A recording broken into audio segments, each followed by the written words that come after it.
वाशिम विधानसभा मतदारसंघातील उबाठा शिवसेनेचे बंडखोर उमेदवार निलेश पेंढारकर यांचा भाजपमध्ये प्रवेश, राजाभैया पवार यांच्यासह नगर परिषदेचे माजी नगराध्यक्ष अशोक हेडा आणि युवा सेनेचे जिल्हा सचिव गजानन ठेंगडेही भाजपमध्ये सामील।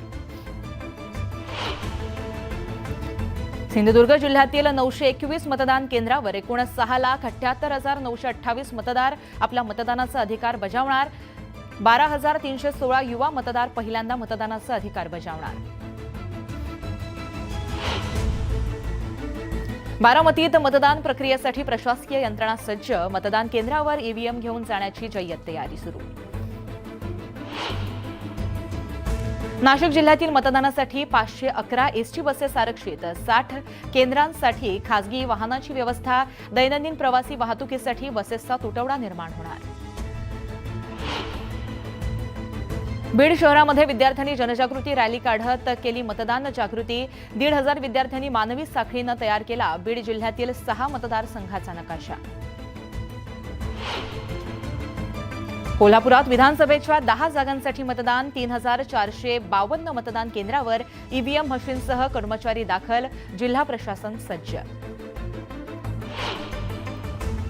आमगावमध्ये नाकाबंदी करून 65,870 रुपयांच्या दारू साठ्यासह 2 वाहनं जप्त, या प्रकरणी 8 जणांवर गुन्हा दाखल। आमगाव पोलीस कट्टीपार परिसरात नाकाबंदी दरम्यान कारवाई।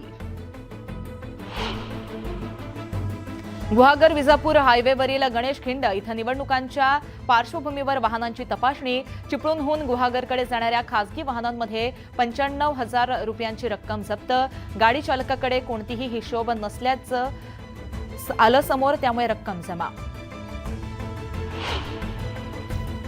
माजी पंतप्रधान इंदिरा गांधी यांच्या 102 या जयंतीच्या निमित्तानं राजघाट परिसरामध्ये काँग्रेस नेत्यांनी वाहिली आदरांजली। मल्लिकार्जुन खरगे, राहुल गांधी, सोनिया गांधी शक्तीस्थळी उपस्थित।